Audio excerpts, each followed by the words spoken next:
شهر رمضان الذي أنزل فيه القرآن هدى للناس وبينات من الهدى والفرقان. إن الحمد لله نحمده ونستعينه ونستغفره ونؤمن به ونتوكل عليه ونعوذ بالله من شرور أنفسنا ومن سيئات أعمالنا. من يهده الله فلا مضل له ومن يضلل فلا هادي له. وأشهد أن لا إله إلا الله وحده لا شريك له وأشهد أن محمدا عبده ورسوله. أما بعد فإن خير الحديث كتاب الله وخير الهدي هدي محمد صلى الله عليه وسلم وشر الأمور محدثاتها وكل محدثة بدعة وكل بدعة ضلالة وفي رواية وكل ضلالة في النار. فأعوذ بالله من الشيطان الرجيم. بسم الله الرحمن الرحيم. وآخرين منهم لما يلحقوا بهم وهو العزيز الحكيم. اللهم أرنا الحق حقا وارزقنا اتباعه وأرنا الباطل باطلا وارزقنا اجتنابه. اللهم علمنا ما ينفعنا وانفعنا بما علمتنا وارزقنا علما. رب اشرح لي صدري ويسر لي امری واحلل عقدۃ من لسانی یفقہوا قولی. اس اللہ کے نام سے ابتدا جس کے ناموں کی کوئی انتہا ہی نہیں. ولو ان ما فی الارض من شجرۃ اقلام والبحر یمدہ من بعدہ سبعۃ ابحر ما نفدت کلمات اللہ. اس ذات اقدس پر کروڑوں درود و سلام ہوں جو تمام جہانوں کے لیے رحمت للعالمین بن کے آئے تھے. اللہم صلی علی محمد وعلی آل محمد كما صليت على إبراهيم وعلى آل إبراهيم إنك حميد مجيد وبارك على محمد وعلى آل محمد كما باركت على إبراهيم وعلى آل إبراهيم إنك حميد مجيد. برادران اسلام، واجب الاحترام بزرگوں، دوستوں، عزیز ساتھیوں، لائق احترام ماؤں اور بہن، اللہ تبارک و تعالیٰ کا بے پناہ فضل و احسان ہے کہ اس نے ہمیں رمضان المبارک کی سعادتوں سے بہرور کیا، اور ان راتوں میں مجھے یہ سعادت بخشی کہ میں آپ کے سامنے تاریخ کے ان واقعات کی طرف توجہ کروں جو کہ تاریخ دعوت و عزیمت کہہ سکتے ہیں، اور اس عنوان کے تحت خلافت بنی امیہ سے خلافت عثمانیہ تک آپ کے سامنے مسلسل بہت سے ایپیسوڈ آ رہے ہیں.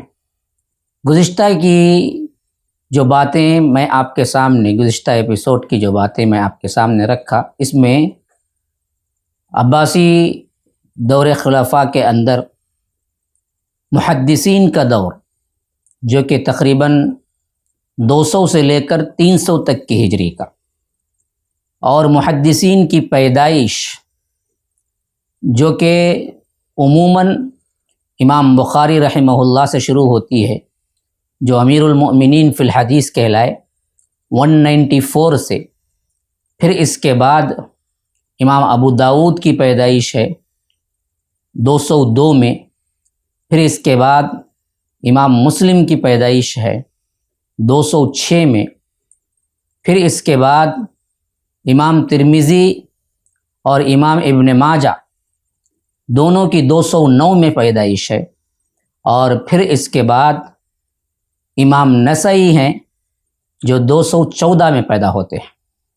یہ صحاح ستہ کے اندر آنے والے محدثین کرام کی پیدائش ہے 200 سے 215 کے اندر جن کی پیدائشیں ہو چکی ہیں، اور انہوں نے جو کتابیں تصنیف کی یا تالیف کی اور اس میں انہوں نے احادیث کو جو جمع کیا، اس حیثیت سے میں آپ کو امام بخاری رحمہ اللہ کے سلسلے میں بتانے والا تھا کہ وقت ختم ہو چکا تھا.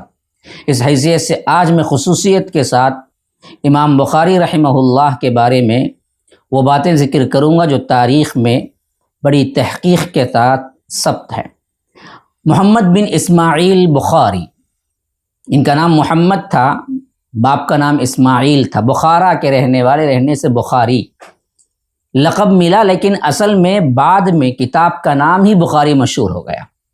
حالانکہ کتاب کا نام یہ نہیں تھا اور ان کا نام بھی بخاری نہیں تھا۔ بخارا ایک بستی کی طرف منسوب ہے، وہاں سے وہ نام دراصل مشہور ہونا شروع ہوا، یہاں تک کہ ان کے لیے بھی بخاری کا لفظ زیادہ استعمال ہوا ہے، اور اسی طرح کیا ہے کتاب کے لیے بھی بخاری کا لفظ استعمال ہوا ہے۔ ان کے والد بھی ایک محدث تھے اور امام مالک کے شاگردوں میں سے تھے۔ احادیث رسول اللہ صلی اللہ علیہ وسلم کی جان پڑتال اور اسی طرح اس کی جمع و ترتیب پر سب سے بہترین کام کرنے والے محدثین میں اگر تاریخی اعتبار سے دیکھا جائے تو امام مالک ہیں، جنہوں نے پہلی کتاب الموطا لکھی، جن کے شاگرد خود امام بخاری کے باپ اسماعیل ہیں۔ پھر اس کے بعد بخاری کو وہ مقام حاصل ہوا جو پھر کسی اور کتاب کو حاصل نہیں ہوا، حتیٰ کہ موطا بھی پیچھے ہو گئی۔ انہوں نے جو تحقیقی کارنامے انجام دیے، اسی واسطے بعض مؤرخین، بعض محدثین نے، بعض خاص کر مفسرین نے سورہ جمعہ کی آیت کے وآخرین منہم لما یلحقوا بہم وہو العزیز الحکیم کا مصداق مانتے ہیں۔ یعنی آیت کا ترجمہ یہ ہے کہ اللہ کے رسول صلی اللہ علیہ وسلم کے زمانہ رسالت کے بعد بھی کچھ لوگ ہیں جو ابھی پیدا نہیں ہوئے، پیدا ہوں گے، لما یلحقوا بہم، جس کے بارے میں اللہ تبارک و تعالیٰ کہتا ہے کہ ابھی نہیں ملے لیکن وہ بعد میں آپ کے قافلے ہی میں شامل ہوں گے، جو علوم، کتاب و حکمت کے حامل ہوں گے۔ تو یہ جو چیز اللہ کہہ رہا ہے کہ ابھی پیدا نہیں ہوئے، آگے آئیں گے اور آپ کے قافلے میں شامل ہوں گے، لما یلحقوا بہم وآخرین منہم، کچھ اور بھی ہیں لو ابھی نہیں آئے، اللہ کے رسول آپ کے زمانے کے بعد آئیں گے۔ تو یاد رکھیے اس سلسلے میں بعض لوگ کہتے ہیں کہ ضرور بالضرور ان آنے والوں میں امام بخاری رحمہ اللہ بھی یقیناً ہے، اور اسی طرح بعض احادیث اس بات کی طرف اشارہ کرتی ہیں، بعض اقوال ہی کہہ لیجئے، آل فارس میں سے کچھ ایسے لوگ پیدا ہوں گے، اگر دینی علوم ثریا ستارے پر بھی ہو تو وہاں بھی وہ ان کو ڈھونڈ نکالیں گے۔ یہ بھی کیا ہے، بعض اقوال بیان کیے جاتے ہیں جو امام بخاری کے لیے بالکل فٹ بیٹھتے ہیں، اور یہ بھی صحیح بات ہے، بالکل متفق علیہ ہے کتاب و سنت کی یہ بات۔ یوں سمجھیے کہ پورے اہل سنہ والجماعت کے متعلق یہ بات ان لوگوں نے اتفاق کیا ہے کہ امام بخاری کی کتاب صحیح بخاری قرآن مجید کے بعد سب سے زیادہ زمین پر صحیح ترین کتاب ہے۔ امام بخاری کا نام محمد، کنیت ابو عبداللہ، والد اسماعیل، دادا ابراہیم، پھر ان کے ابا ابراہیم بن مغیرہ، جو امام بخاری کے پردادا ہیں، وہ اصل میں فارس کی جو فتح ہوئی، ایران کی جو فتوحات ہوئی، ان فتوحات میں حاکم بخارا امام جعفی ہیں، تو ان کے ہاتھ پر اسلام لائے، یعنی ان کے خاندان میں پردادا سب سے پہلے اسلام قبول کیے۔ اور امام بخاری کی ولادت کہتے ہیں کہ جمعہ کے دن 13 شوال المکرم 194 ہجری اور عیسوی اعتبار سے 19 جولائی 810 بخارا شہر میں بعد از نماز جمعہ پیدا ہوئے۔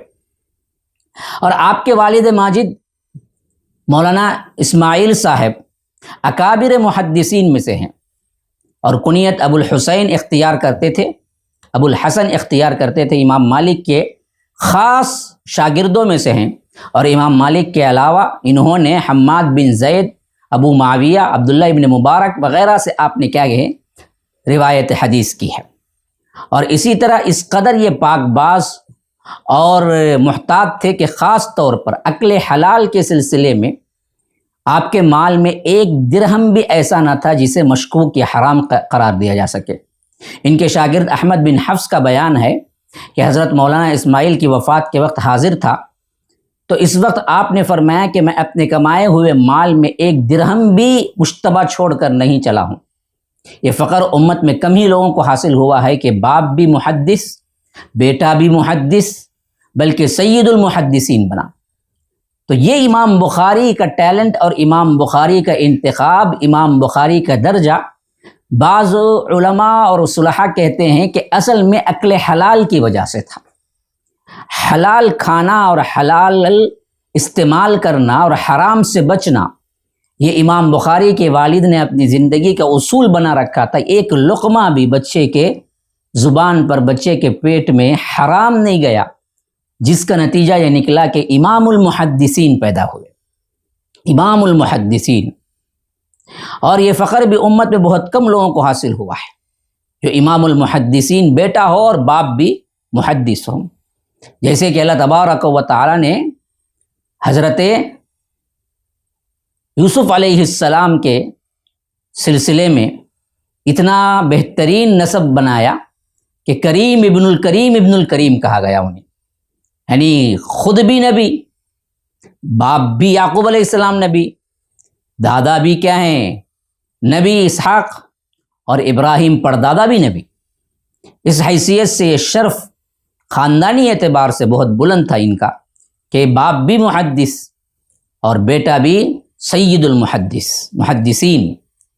اسی طرح امام بخاری رحمہ اللہ محدث ابن المحدث قرار پائے، لیکن والد ماجد نے امام بخاری کی تربیت کی پوری ذمہ داری والدہ محترمہ پر آ گئی۔ امام بخاری کے والد کو اتنا عرصہ نہیں ملا کہ وہ ان کی پرورش کر سکے۔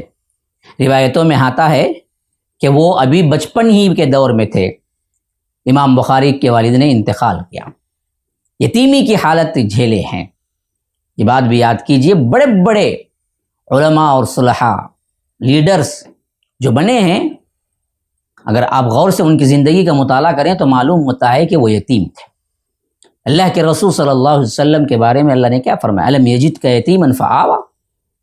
تو یتیمی کو کوئی ننگ عار سمجھتا ہے، حقارت سے دیکھتا ہے، تو وہ دنیا کا سب سے بڑا بدبخت ترین انسان ہے۔ تو پھر اس کے بعد والدہ ماجدہ نے ان کی پرورش کی، اور وہ بہت زیادہ نیک تھی۔ ماں باپ کا نیک ہونا بہت بڑا گفٹ ہے، اور اس سے اولاد پہ بہت اچھا اثر پڑتا ہے۔ والدین کی علمی شان، دینداری کے پیش نظر ہم اندازہ لگا سکتے ہیں کہ حضرت امام بخاری کا بچپن کیسے گزرا ہوگا۔ علامہ عجلونی آپ کے ثقاہت، اعتماد، مستند ہونے کے بارے میں یہ عجیب واقعہ نقل کرتے ہیں کہ ایک مرتبہ آپ سمندر کے سفر میں تھے کہ آپ کے پاس 1000 اشرفیاں تھیں۔ ایک رفیق سفر نے عقیدت مندانہ راہ و رسم بڑھا کر، یعنی لے جا رہے تھے 1000 اشرفیاں، اشرفی جو کہ کیا ہے سونا چاندی سے بھی زیادہ قیمتی۔ تو یہ 1000 اشرفیاں لے کے جا رہے تھے، تو جو ساتھ میں جہاز میں ساتھی تھا اس نے بھی کیا ہے دوستی کر لی، اور یہ بات انہوں نے اس ساتھی سے شیئر کر لی کہ میرے پاس کیا ہے 1000 اشرفیاں ہیں۔ تو ایک روز آپ کا یہ رفیق یعنی یہ دوست کیا کیا، اٹھا تو اس نے بآواز بلند رونا شروع کر دیا، چیخ چیخ کے رونے لگا۔ لوگوں نے پوچھا کہ کیا ہوا؟ تو کہنے لگا کہ میری 1000 اشرفیاں گم ہو گئی ہیں، اور فلاں فلاں تھیلی ہے، فلاں نشانیاں ہیں، کیونکہ امام بخاری بتا چکے تھے رحمہ اللہ۔ وہ اپنی سادگی اور معصومیت سے انہوں نے بتلا دیا، اور اس نے غلط فائدہ اٹھایا۔ اب دراصل تمام مسافرین کی چیکنگ شروع ہو گئی کہ کون چوری کیا۔ تلاشی شروع ہوئی۔ امام بخاری نے یہ دیکھ کر کہ اشرفیاں میرے پاس ہیں اور وہ 1000 ہیں، اور تلاشی میں کیا ہے چوری کا الزام مجھ پر لگ گیا، پھر تو حدیث کا جو اتنا بڑا ذخیرہ میرے پاس ہے سب مشکوک ہو جائے گا۔ یہ بہت اہم بات تھی۔ تو انہوں نے کیا کیا، وہ تھیلی چپکے سے سمندر میں پھینک دی۔ اب ڈھونڈتے سپاہی جب آئے تو اس کو تو موقع تھا، بلکہ یہ تو کیا ہے خوشیاں منا رہا تھا اندر سے۔ اب حضرت امام بخاری کے پاس سے نکلیں گی، ایک تو اشرفیاں بھی ہاتھ میں آئیں گے، اور نام کا نام کیا ہے خراب بھی ہوگا۔ لیکن یہاں پر انہوں نے جس دلیری کا کام کیا، جس طرح اٹھا کے مال و دولت کو پھینک دیا دین کے مقابلے میں، اس کی سوچ میں بھی نہیں آ سکتی تھی، لیکن امام بخاری وہ چپکے سے کیا ہے سمندر میں تھیلی پھینک چکے۔ اب وہاں سپاہیوں نے ڈھونڈا، جب کسی کے پاس بھی نہ ملا تو وہ چیخنے والے پر ملامت کی کہ تم نے کیا خواہ لوگوں پر شک اور شبہ کا الزام لگایا چوری کا، کسی کے پاس سے نہیں نکلی، اگر تھی تو یہی ہونی چاہیے تھی۔ معاملہ ختم ہو، رفع دفع ہو گیا، اور امام بخاری نے کیا ہے اپنے ساتھی کی اس بالکل ہی قبیح حرکت کو سہنا پڑا اور خاموشی سے سفر کرتے رہے۔ جب وہ سفر سے باہر آئے اور جہاز سے اترے تو وہ آ کے کہا کہ جہاز والے نے تو آپ کو پورا چیک کیا اور آپ نے مجھے دکھایا بھی، لیکن وہ چیک کرتے وقت اشرفیاں کہاں گئی؟ تو امام بخاری نے کہا جس دولت کو میں نے تمام عمر عزیز رکھا، اس دولت کو کیا ہے چوری کا الزام لگانا میں نہیں چاہا، اس واسطے میں نے وہ اٹھا کے پھینک دی سمندر میں۔ یہ تھی ان کی دیانتداری، ایمانداری اور ثقافت۔ اور امام بخاری رحمہ اللہ صحیح بخاری کب لکھے، کیسے لکھے، اس بارے میں خود کہتے ہیں کہ اس کا اصل پورا نام جو ہے الجامع المسند الصحیح المختصر من امور رسول اللہ صلی اللہ علیہ وسلم وسننہ وایامہ، یعنی اس کتاب کا نام رکھا کہ یہ جامع کتاب ہے، مسند کتاب ہے، صحیح کتاب ہے۔ جامع کی ایک بہت اہم صحیح طور پر تشریح یہ ہے کہ جس میں تمام ٹاپکس آ جائیں وہ جامع کہلاتی ہے، جس میں کتاب الطہارہ بھی ہو، اس میں کتاب ایمان بھی ہو، اس کے اندر کیا ہے تمام ٹاپکس آئے ہوئے ہوں، اس کو کہتے ہیں جامع الصحیح۔ تو فرمایا کہ المسند من امور رسول اللہ صلی اللہ علیہ وسلم سننہ و ایامہ، اللہ کے رسول صلی اللہ علیہ وسلم تمام امور کے بیان میں، تو تمام ایکشنز اس کے بیان میں، اور اللہ کے رسول صلی اللہ علیہ وسلم کے سنن اور اس کے ایام، سیرت، حرکات، سکنات، دن، سال، سب جمع کرنے کے بیان میں۔ حافظ ابن حجر رحمہ اللہ نے مقدمہ فتح الباری میں جو کہ بہترین تشریح کی ہے، یعنی شارح جتنے بھی ہیں ایکسپلینیشن کرنے والے، ان میں صحیح بخاری کی سب سے اہم ترین شرح فتح الباری ہے جو کہ امام ابن حجر رحمہ اللہ نے لکھی ہے۔ وہ لکھتے ہیں کہ رسول کریم صلی اللہ علیہ وسلم اور صحابہ تابعین کے پاکیزہ زمانوں میں احادیث کی جمع و ترتیب کا سلسلہ ایسا نہیں تھا جیسا امام بخاری نے کیا تھا۔ ایک تو اس لیے کہ شروع زمانے میں اس کی ممانعت بھی تھی، شروع میں اللہ کے رسول کے دور میں، کہ جیسا کہ صحیح مسلم کے اندر یہ روایت ہے کہ کہیں قرآن کو اور حدیث کو باہم اختلاط نہ ہو جائے، سمجھنے میں غلطی نہ ہو جائے، تو اللہ کے رسول صلی اللہ علیہ وسلم نے شروع میں لکھنے سے منع کیا تھا۔ پھر اس کے بعد اللہ کے رسول صلی اللہ علیہ وسلم نے اس سے پابندی ہٹا لی تھی۔ دوسرا یہ کہ امام ابن حجر کہتے ہیں کہ حافظے پر مکمل اعتماد ہوتا تھا، لکھنے پر نہیں، اس واسطے لوگوں نے لکھنے کی طرف توجہ نہیں دی زیادہ، بلکہ حافظے پر توجہ دی، اور حافظہ بڑا وسیع ہوا کرتا تھا اس زمانے میں، لوگوں کا ذہن صاف تھے، کتابت سے زیادہ اپنے حافظے پر اعتماد لوگوں کو تھا، لوگوں کو فن کتابت سے اتنی زیادہ واقفیت نہیں تھی۔ لیکن اس کا مطلب یہ بھی نہیں کہ احادیث لکھی نہیں گئی، بہت سا لکھا گیا، لیکن ویسے ترتیب نہیں پایا جو ترتیب امام بخاری رحمہ اللہ نے کی۔ تو امام ابن حجر اسقلانی کہتے ہیں کہ پھر تابعین کا زمانہ احادیث کا ایسا زمانہ ہے جس میں ترتیب اور تبویب ہوئی، یعنی ابواب کے تحت احادیث کو کلیکٹ کیا گیا، تبویب اسی کو کہتے ہیں۔ خلیفہ عادل حضرت عمر بن عبدالعزیز نے حدیث کو اس فن کی حیثیت سے جمع کرانے کا اہتمام بھی کیا۔ پہلی مرتبہ خلفاء میں عمر بن عبدالعزیز ہیں جو خلافت بنو امیہ کے ہیں، انہوں نے اس کا بڑا اہتمام بھی کیا کہ احادیث جمع ہو جائیں۔ تاریخ میں ہے کہ ربیع بن صبیح اور سعید بن عروبہ یہ حضرات کے نام آتے ہیں جنہوں نے اس فن میں باضابطہ قلم اٹھایا، اصول بنائے۔ پھر اس کے بعد وہ دور آیا جس میں اہل بدعت نے من گھڑت احادیث کا ایک خطرناک سلسلہ شروع کر دیا، خاص کر شیعوں وغیرہ نے۔ تو ان حالات کے پیش نظر ایک دوسرا طبقہ اٹھا جنہوں نے احکام کو جمع کیا، جس میں فقہاء کرام آتے ہیں۔ امام ابو حنیفہ جس قدر احادیث اکٹھی ملی انہوں نے اس کو جمع کیا۔ پھر اس کے بعد کیا ہے، امام مالک نے موطا تصنیف کی، جس میں اہل حجاز کے یعنی مدینے والوں کے پاس سے جو روایتیں ملی اس کو جمع کیا۔ پھر اس کے بعد اقوال صحابہ تابعین کو بھی جمع کیا۔ پھر ابو محمد عبد الملک بن عبد العزیز بن جریج انہوں نے مکے کے اندر، اور ابو عمر عبد الرحمن بن عمر اوزاعی نے شام کے اندر، اور عبداللہ سفیان بن سعدی ثوری نے کوفے کے اندر، اور ابو سلمہ حماد بن سلمہ انہوں نے بصرہ کے اندر حدیث کی جمع اور ترتیب بیان کی۔ اس حیثیت سے کتاب لکھنے کا ایک رواج، ایک دور پیدا ہو چلا تھا امام بخاری کے پیدائش سے پہلے ہی۔ پھر اس کے بعد ابن حجر عسقلانی لکھتے ہیں کہ اس کے بعد بہت سے لوگوں نے جمع حدیث کی خدمت انجام دی، اور دوسری صدی کے آخر میں بہت سی مستندات وجود میں آئی۔ تو اسی طرح بہت سے مستندات وجود میں آ گئی، یعنی مسند اسے کہتے ہیں جو بالترتیب صحابہ کے الفابیٹیکل آرڈر میں احادیث کو جمع کرنا۔ پھر امام احمد بن حنبل انہوں نے مسند تیار کے، مسند احمد، پھر مسند امام اسحاق بن راہوی، پھر مسند امام عثمان بن ابن ابی شیبہ، اور مسند امام ابو بکر ابن ابی شیبہ وغیرہ وغیرہ وجود میں آئی۔ ان حالات میں سید المحدثین امام الائمہ حضرت امام بخاری رحمہ اللہ کا دور آیا۔ تو یہ وہ دور تھا، یعنی کس دور میں امام بخاری نے یہ کتاب لکھنا شروع کی، انہوں نے بڑی تفصیل سے بیان کیا حافظ ابن حجر عسقلانی رحمہ اللہ نے۔